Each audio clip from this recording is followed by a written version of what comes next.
더불어민주당 지지율의 최근의 침체. 여러 가지 이유가 있는데 가장 큰 건 그냥 대표 리스크예요. 아. 뭘 해도 안 됩니다. 예. 지가 아무리 민생 해봤자 뭐 뉴스 나와요? 어디 돌아다녔대요? 예. 뭐 아무도 모르죠. 정말 민생 행보라고 하면 민생에 정말 진정한 문제가 있어서 그걸 해결하고 가야 된다. 예. 현장에 들어가서 목소리를 듣고 이거잖아요. 근데 그게 예. 아니거든. 지금 방탄용이란 말이에요. 시선 분산용이란 분산용. 말이에요. 윤석열 퇴진도 가끔 해야 이게 써주지. 그 맨날 앉아가지고 퇴진하면 그걸 누가 써줍니까? 페이크 뉴스, 예. 그다음에 음모론적 사고 방식 아. 이런데 그대로 물들어 있다라는 거. 예. 그러니까 이런 걸 딱 보니까 아 민주당이 하나도 안 바뀌었구나라고 예. 생각을 하는 거예요.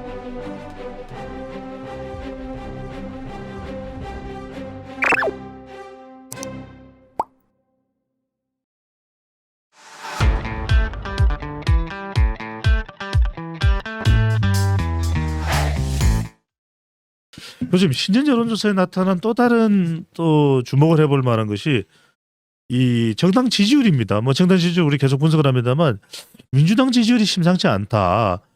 다음 총선에서 국정 견제를 위해서 야당 후보에게 더 많은 표를 줘야 된다고 이야기를 하지만 또 교체 의향은 분명히 있습니다. 근데 실제 더불어민주당의 지지율이 그만큼 나오냐 하면은 그렇게 안 나오거든요. 네.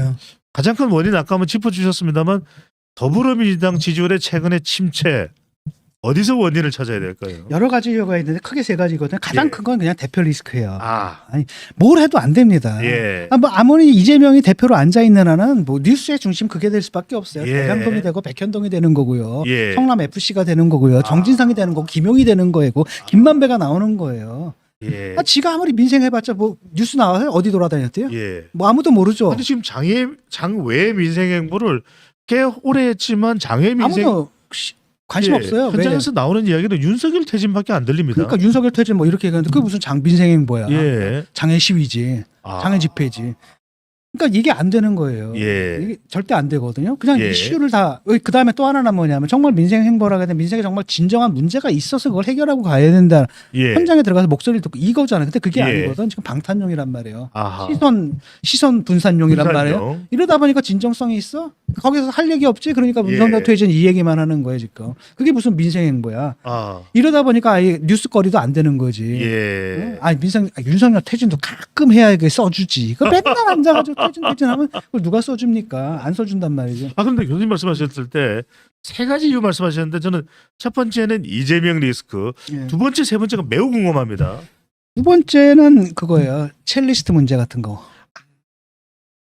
첼리스트 문제 같은 거. 최강우, 네, 그러니까 첼리스트 김의겸, 해가지고 이런 네. 식의 공격들, 허위 공격들을 막 했단 말이에요. 예, 허위 공격들을 막 했고, 그러니까 이 사람들이 계속 아직까지도 뭘 하고 있냐면 그 페이크 뉴스, 예, 그다음에 음모론적 사고 방식 아. 이런데 그대로 물들어 있다라는 거. 예, 그러니까 아직 그게 이제 조국 사태 이후로 그것 때문에 망한 거 아닙니까? 네, 그다음에 보면은 사실 채널 A 사건도 그것 때문에 망한 거잖아. 이 사람들이 갑자기 한동훈 엮어가지고 음해를 한 거 아니에요. 예, 근데 딱 보면은 자기들이 진짜 믿었던 것 같아 그렇게. 아, 자기들이 갑자기 처음에는 욕을 하는 거야. 그래서 막 적대상을 구성해. 한동훈이 그랬을 거야. 막 허구적으로 막 구성을 해. 아. 대중들한테 막 선동을 해. 막 그래놓고 믿게 만들어 그렇게. 예, 그다 자기들의 거짓말을 마지막에는 자기들까지 믿어버려. 그래가지고 지금 이런 사건을 친 거잖아요. 근데 요번에도 패턴이 딱 그렇잖아요. 확정 평량이 아니라 근데 확정 체면이네요. 그러니까 자기 체면에 체면, 걸려서 네. 대개는 이제 어떻게 하냐면 대중들을 속이고 자기는 안 믿거든. 예, 근데 그러니까 대중들 속이는 가운데 자기들도 그냥 믿어버리는 거예요 지금 이게. 대중이 돼버리네. 예. 그러니까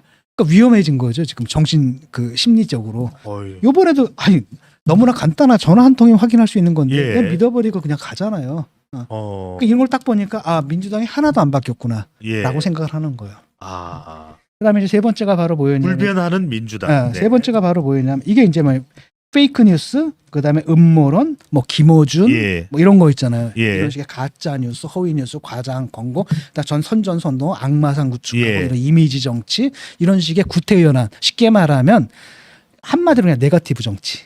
그러니까 자기들이 쟤들보다 낫다는 걸 얘기할 게 예. 하나도 없으니까 어. 저쪽이 뭐 김건희가 어쩌고 윤석열이 어쩌고 예. 한동훈이 어쩌고 뭐가 어쩌고 예. 뭐가 어쩌고 해서 거기다가 사실만 얘기하면 뭐 안내견이 어떻고. 네. 사실만 얘기하면 되는데 엄청난 허구 허구를 동원을 해서 악마상을 만들어버리고 예. 그렇게 해서 그걸로 지지자들 세뇌시키고 선동식하고 음. 그런 가운데 자기들도 그 덫에 갇혀버린 거잖아요. 예. 이게 하나도 변하지 않은 거예요. 그러니까 민주당의 정치적 커뮤니케이션 구조가 완전히 왜곡됐다는 예. 게 그냥 이번에도 또다시 한번 확인된 아니 그래서 거잖아요. 교수님 말씀하시니까 김의겸 의원이 지금 첼리스트 사건 이후에 자중하고 있는 줄 알았더니 그게 아닙니다. 아니요.